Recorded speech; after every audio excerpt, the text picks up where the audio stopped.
शरणं गच्छामि।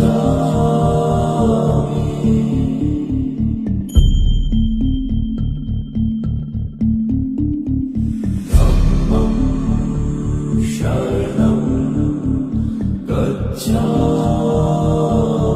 असली खेल उसके बाद शुरू हुआ।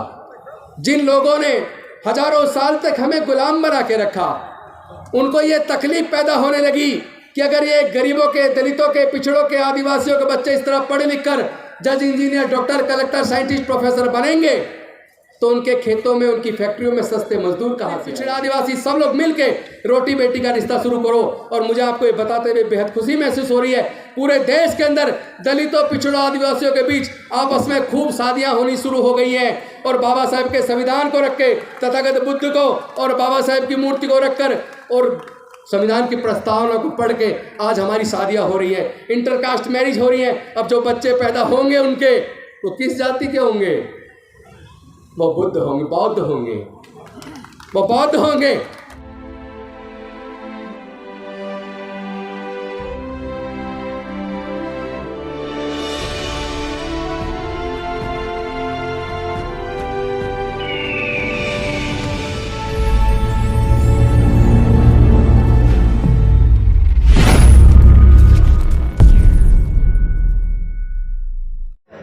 डॉक्टर बाबा साहेब अम्बेडकर और समाज, बहुजन समाज के सभी महापुरुषों के चरणों में कोटि कोटि नमन करते हुए आदरणीय भिक्खु संघ और सभी साथियों को क्रांतिकारी जय भीम, विनम्र नमो बुधाय। साथियों, समय कम लूँगा। हम लोग रोज चर्चा करते रहते हैं, पूरे देश का भ्रमण कर रहे हैं। मैं देख रहा हूँ कई जगह हमारे अपने ही साथी अपने भाषण में कहते हैं कि हम ईंट का जवाब ईंट से, गोली का जवाब गोली से देंगे। ये लड़ाई औजार, हथियार या तलवार की नहीं है, ये लड़ाई विचारधारा की है। वो लोग जो संख्या में केवल 12% हैं, वो अपनी विचारधारा के दम पर, चूंकि उसने जो बाकी के जो 85-88% लोग हैं, उनके मन को भ्रष्ट करके उनको अपनी विचारधारा से जोड़ लिया है। जब 85 या 88% वाली विचारधारा के लोग 12% की विचारधारा के रास्ते पर चल पड़ेंगे और 85% में से केवल 12-15% लोग अपने बुजुर्गों की सांस्कृतिक विरासत में, अपने बुजुर्गों की विचारधारा पे चलेंगे, तो 12 वाले तो हो गए 85 और 85 वाले रह गए 15 या 12। यही कारण है कि 85% पर 15% राज कर रहा है। जो लोग अपने इतिहास को नहीं जानते, वो कभी इतिहास नहीं बना सकते। इतिहास बनाने के लिए इतिहास को जानना होगा। हमें हमारी ताकत किन कारणों से है, अपनी ताकत को भी पहचानना पड़ेगा और हमारी कमजोरियां क्या है, उस कमजोरी को भी पहचानना पड़ेगा। अगर हम अपनी कमजोरियों को पहचान कर कमजोरियों को दूर नहीं करेंगे और जिस चीज में हमारे अंदर ताकत है उसको संचित कर कर और ज्यादा इकट्ठा कर कर मजबूत नहीं करेंगे, तो हम उन्हीं 12-15% लोगों से हारते रहेंगे। तो सच को जानना बेहद जरूरी है।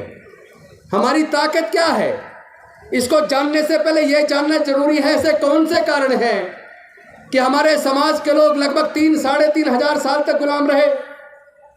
मैं समझता हूं इसका कारण एक ही है।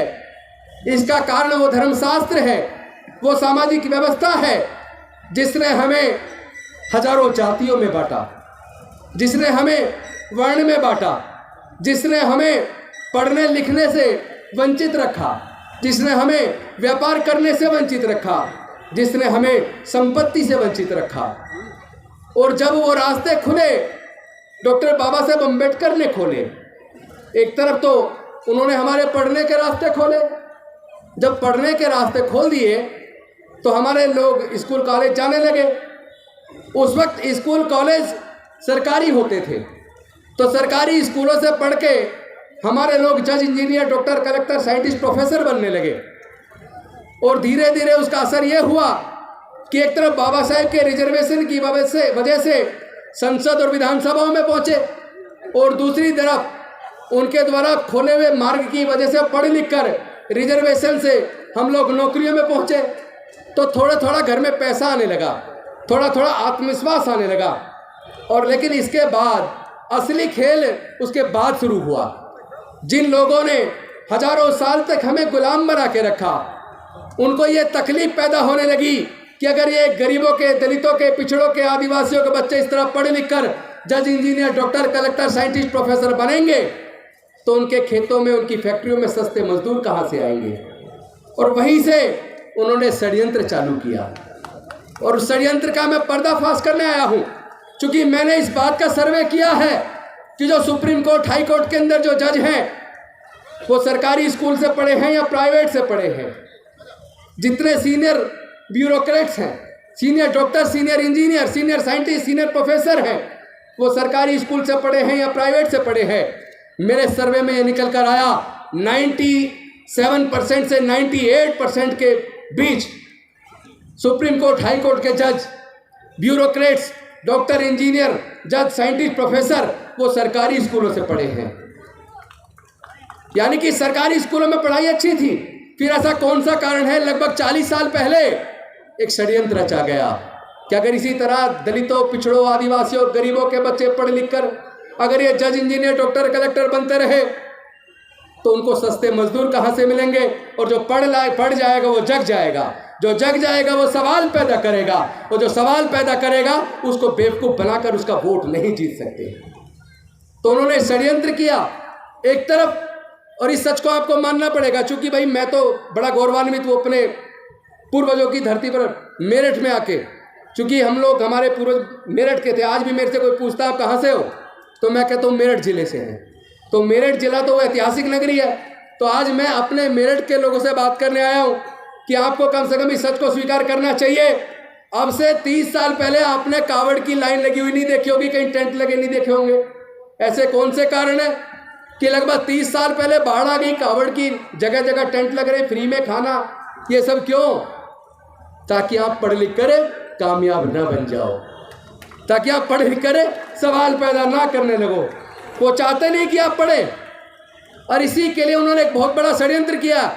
जब हमने LLB की, लॉ करके वकील बनने का खर्चा लेके प्राइमरी स्कूल से और लॉ करके एडवोकेट बनने तक का मैंने पूरा खर्चा जोड़ा, तो मेरी पढ़ाई पे लगभग 8,000 रुपया खर्च हुआ वकील बनने तक।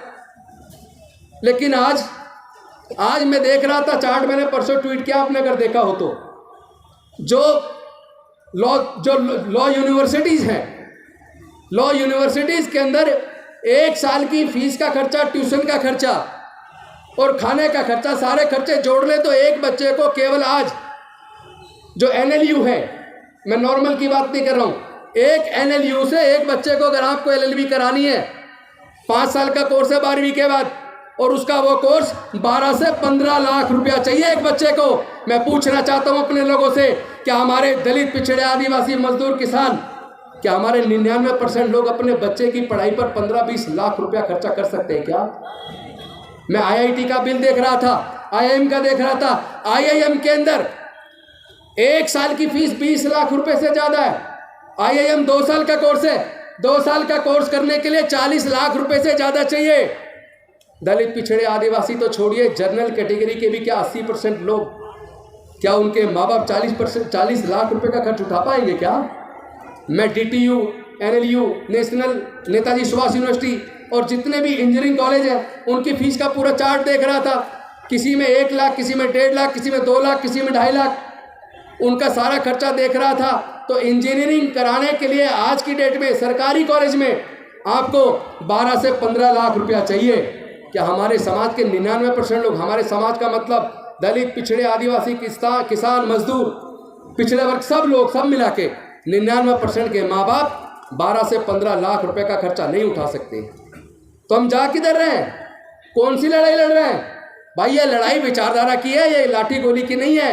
लाठी गोली से जीता भी नहीं जा सकता, क्योंकि जो बुद्धि से जीत सकते हो, और बुद्धि का रास्ता डॉक्टर बाबा साहब अम्बेडकर तय कर गए। डॉक्टर बाबा साहब अम्बेडकर ने कभी औजार हथियार नहीं उठाया, कभी किसी का खून नहीं बहाया, कभी किसी की जान नहीं ली, लेकिन डॉक्टर बाबा साहब अम्बेडकर अकेले थे। उन्होंने 3,500 साल की गुलामी से हमें आज़ाद कर दिया। ना केवल 3,500 साल की गुलामी से आज़ाद कर दिया, बल्कि हमारे आगे बढ़ने के रास्ते खोल दिए। लेकिन इस पूरी संघर्ष के अंदर उन्होंने अपने 4 बच्चों को गंवा दिया, उन्होंने माता रमाबाई को गंवा दिया। मैं आप सबसे पूछना चाहता हूं, क्या डॉक्टर बाबा साहब अम्बेडकर की कुर्बानी बेकार चली जानी चाहिए? क्या हमें शर्म नहीं आती? हमारा समाज एक एक करके प्रताड़ित किया जा रहा है। मूंछ रखने पर हमारी हत्या हो रही है, घड़ा छूने पर हमारी हत्या हो रही है, बहन बेटी की इज्जत लूट कर उसकी हत्या हो रही है, और जिन्होंने जुल्म किया एक को सजा हुई, बाकी बरी हो गए। हम किधर जा रहे हैं? भारत जा किधर रहा है? लेकिन मैं कह देना चाहता हूं, नफरत से नफरत बढ़ सकती है, नफरत से काम नहीं चलेगा। हम नफरत का जवाब अगर नफरत से देंगे, कभी भी जीत नहीं पाएंगे, और कभी भी भारत बुद्ध का भारत, डॉक्टर बाबा साहब अम्बेडकर के सपनों का भारत और बहुजन समाज के महापुरुषों का सपनों का भारत नहीं बन पाएगा। भारत को जीतना तो प्यार से जीतना पड़ेगा। और वैसे भी हम लोग बुद्ध के धम्म को मानने वाले हैं, और आप इतिहास पढ़ लीजिए, हमारे पूर्वज बौद्ध थे। हम कोई धर्म परिवर्तन नहीं कर रहे, हम घर वापसी कर रहे हैं, हम लोग घर वापसी कर रहे हैं। और मैं आप सबसे पूछना चाहता हूं, आप अगर अपने घर से निकले और चलते चलते रास्ता भटक गए, उसके बाद आपकी याददाश्त चली गए, क्या कभी अपने घर वापस आ पाओगे? नहीं आ पाओगे ना। लेकिन अगर अचानक आपकी याददाश्त वापस आ जाए, आपको अपने घर का रास्ता याद आ जाए, तो आप अपने घर आओगे कि नहीं आओगे? बताइए, आएंगे नहीं आएंगे?